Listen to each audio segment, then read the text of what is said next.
Tim Direktorat Reserse Kriminal Umum Polda Riau berhasil menggagalkan tindak pidana perdagangan orang atau TPPO yang hendak mengirim 100 calon pekerja migran Indonesia secara ilegal ke Malaysia melalui Pulau Rupat, Kabupaten Bengkalis. Sebanyak 11 orang ditetapkan sebagai tersangka. Polisi menemukan para calon PMI ilegal ini di kawasan hutan bakau, Kecamatan Rupat. Mereka diinapkan sementara di sebuah tempat penampungan sebelum diberangkatkan secara diam-diam ke negeri jiran Malaysia. Sebanyak 11 orang tersangka diamankan, 1 diantaranya perempuan.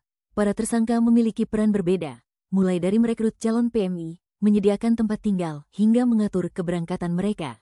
Kapolda Riau, Irjen Pol Heri Heriawan menegaskan komitmen pihaknya untuk menindak tegas pelaku TPPO dan memberikan perlindungan penuh bagi para korban. Sepanjang tahun 2025, Polda Riau telah menyelamatkan sedikitnya 100 korban TPPO dan mencatat 9 kasus serupa dengan total 22 tersangka. Menteri Perlindungan Pekerja Migran Indonesia, Abdul Qadir Karding, mengapresiasi tindakan cepat Polda Riau dalam menyelamatkan para korban dari berbagai daerah, terdiri dari 78 laki-laki dan 22 perempuan.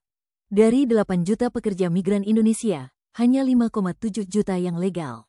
Sisanya berangkat secara ilegal. Dan dari data KP2MI 95 hingga 97% korban kekerasan adalah mereka yang tak lewat jalur resmi. Menurut Menteri Karding, akar persoalan TPPO ada pada sistem migrasi tenaga kerja yang belum sepenuhnya aman dan masih dikuasai oleh mafia yang mengutamakan keuntungan pribadi. Pemerintah akan terus memperbaiki sistem migrasi agar semua proses keberangkatan legal, aman, dan manusiawi. Banyak pihak untuk mendorong penegakan hukum seperti yang hari ini terjadi di Polda Riau. Terjadi yang namanya penegakan hukum tidak hanya pada pencegahan dan aksi. Kalau pencegahan itu tidak menyelesaikan masalah. Kalau teman-teman lihat, modus mereka bermain ini kan sistemnya share.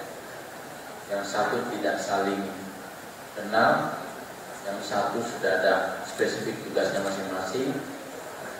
Ada yang nganter, ada yang jemput, ada yang menyiapkan tempat, ada yang memberangkatkan, ada yang membiayai, ada yang melakukan kegiatan-kegiatan lain. Bisa memberikan perlindungan bagi seluruh masyarakat, terutama para pekerja migran. Karena memang kita harus bisa sebagai penegak hukum memberantas sampai ke akar-akarnya.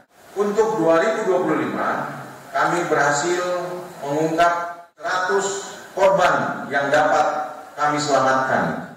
Dengan tersangka 11 tersangka, laki-laki 10, perempuan 1, korban 58 terdiri dari laki-laki 44 dan perempuan 14 untuk kasus yang kemarin. Tetapi setelah kita jumlahkan dari kasus-kasus di tahun 2025, total korban yang kita selamatkan adalah 100 orang. Keberhasilan ini menjadi peringatan bagi semua pihak untuk lebih waspada terhadap praktik perdagangan orang. Pemerintah pun diharapkan mempercepat reformasi sistem migrasi tenaga kerja agar lebih aman bagi warga negara Indonesia.